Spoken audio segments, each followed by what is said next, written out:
दिल नादान novel bye Yemen एवा एपिसोड 4। अजद साहब आज फिर रिमाप को घेर बैठे थे। अजवा में क्या कमी है, इतनी प्यारी और अच्छी है। आपू का भी मूड बन रहा है दाराम के लिए। मैं चाहता हूँ वो मेरे घर की बहू बने। वो ख़ानदान की सब लड़कियों से अलग और मासूम है। रिबाब इनकी तफसीली तारीफ पर जिच हो गया। मुझे ख़ास लड़की से कोई लेना देना नहीं। मेरा दिल जिसे कबूल करेगा वो मेरे लिए ख़ास होगी। और दाराम तो खैर हर लिहाज ही से मुझसे बेहतर बल्कि बेहतरीन है।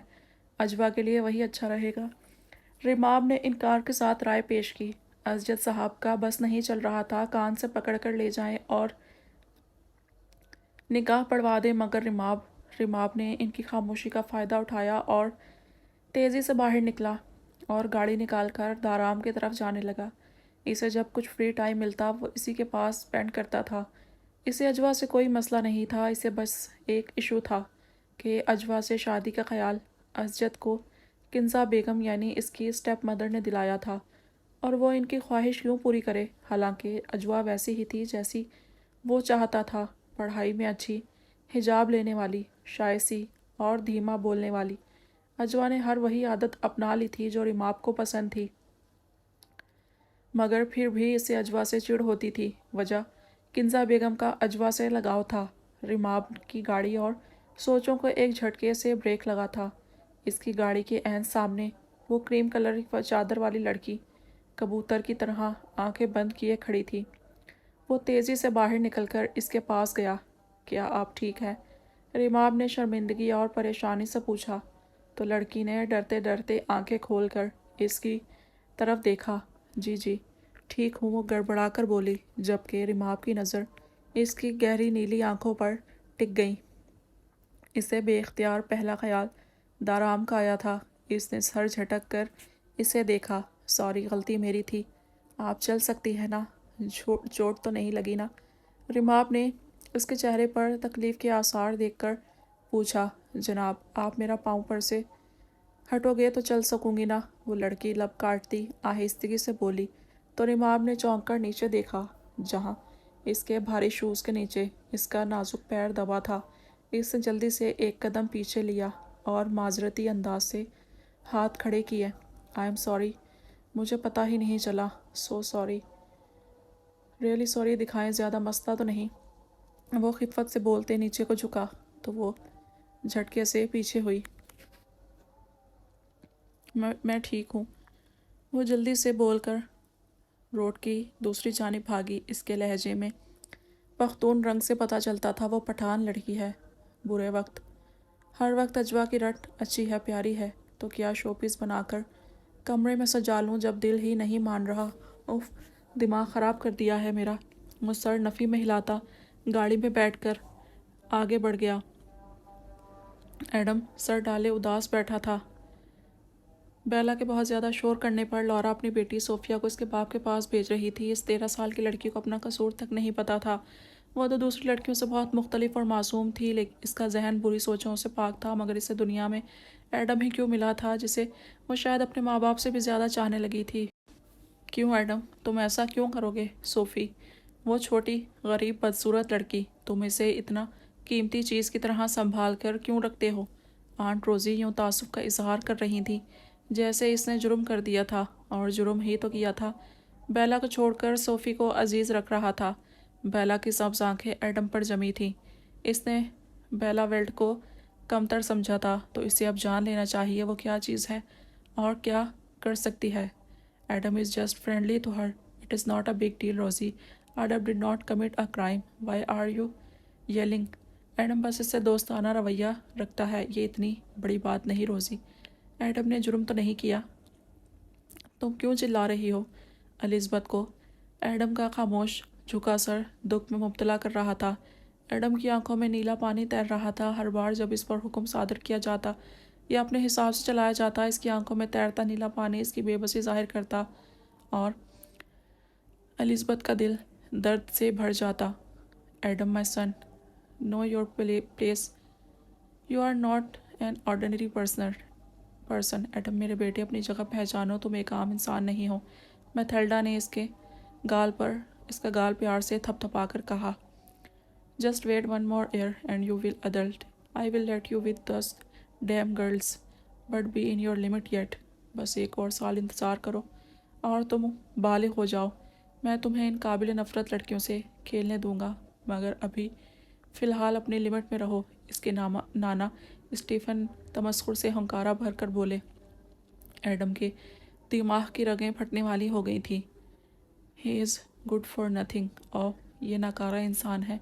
बेला को इसका खामोशी से सर झुकाना बहुत बुरा लगा था। एडम तो बिल्कुल ही बुज़दिल है। वो बदमज़ा हुई। Adam, you have done nothing wrong. Adam, तुमने कुछ गलत नहीं किया। एलिज़ाबेथ इसके पास बैठकर बोली। इसे एडम की खामोशी पर अफसोस के साथ खौफ भी महसूस हो रहा था। वो चुप क्यों है? वो क्या महसूस कर रहा है? बताता क्यों नहीं? I am sorry, I am disable to be show son. मुझे अफसोस है, मैं शाह फैमिली का बेटा बनने के काबिल नहीं हूँ। एडम ने अपनी भारी आवाज़ में संजीदगी से जवाब दिया और एक खाली नज़र बेला पर डाली। वो तंजिया अबरूज का कर देखने लगी।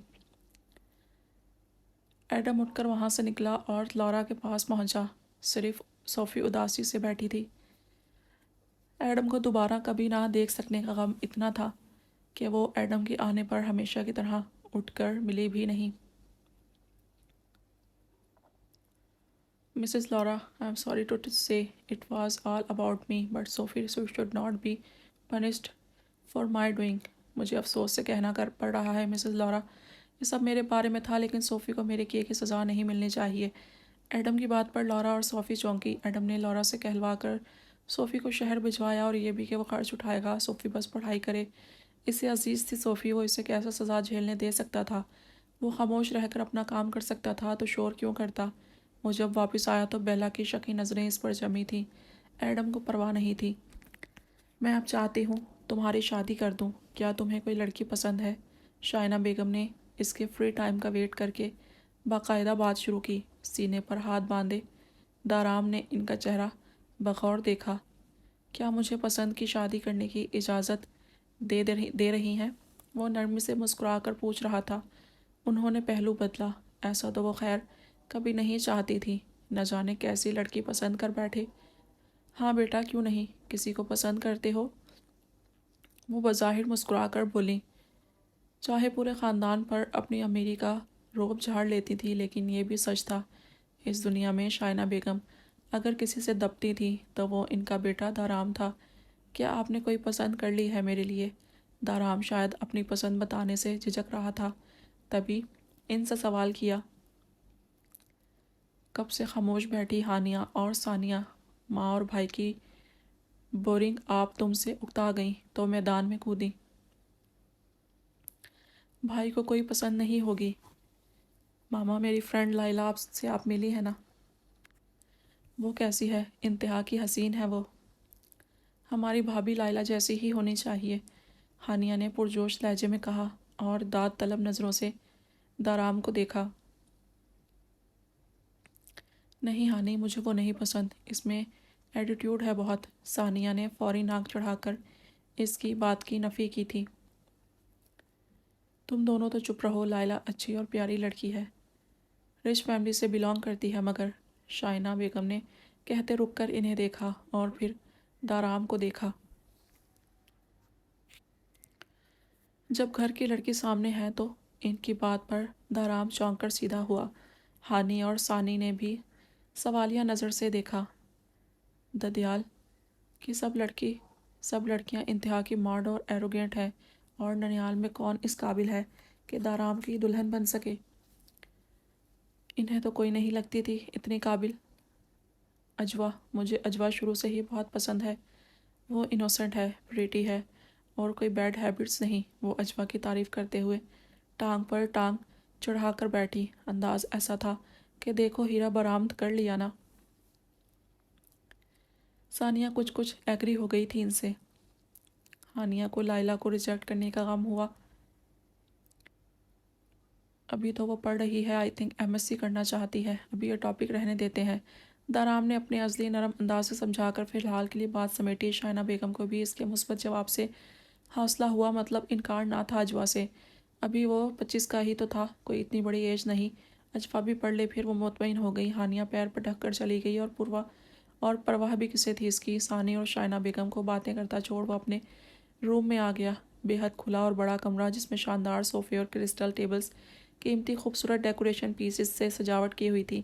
کمرے کے ایک سائڈ پر 2 اسٹیپ چڑھ کر ایک اوپر چوکور سٹنگ ایریا تھا جس کی ایک وال پوری گلاس کی تھی اور باہر ماؤنٹینی ایریا نظر آ رہا تھا۔ کمرے کی جانب پردے لگے تھے جو برابر کر لینے سے وہ حصہ باقی کمرے سے الگ اور پرائیویٹ ہو جاتا تھا۔ اگر سامنے سے دیکھا جائے تو کمرے میں بے حد قیمتی سامان تھا مگر سب سیٹنگ اور سٹنگ بیٹھنے کی تھی سلیپنگ ایریا کہیں نظر نہیں آ رہا تھا۔ وارڈروب، باتھ روم اور بیڈ روم نظر نہیں آتے تھے۔ وہ ایریا بالکل الگ اور ہائٹ تھا اور دیکھنے والوں کو یہ کمرہ حیران کر دیتا تھا۔ بے حد کھلا اور بڑا مگر سونے کی جگہ کوئی نہیں تھی۔ دارام اپنے روم میں ہی بنے آفس کی ریوالونگ چیئر پر جا بیٹھا۔ اپنے اندر زمانوں کی تھکن سمیٹے وہ چیئر سے پشت ٹکائے آنکھیں موند گیا۔ اس کا اکلوتا خواب بند آنکھوں میں جاگنے لگا تھا، ایک محبت جو صرف اس کے لیے تھی، جس پر اس کے علاوہ کسی کا سایہ بھی نہ پڑے، جسے وہ خوش دیکھ کر ہی زندگی جی لے۔ اگر ایک بار اس کی پناہ میں آئے تو وہ خود کو بھول کر وفا کرنے والا انسان تھا۔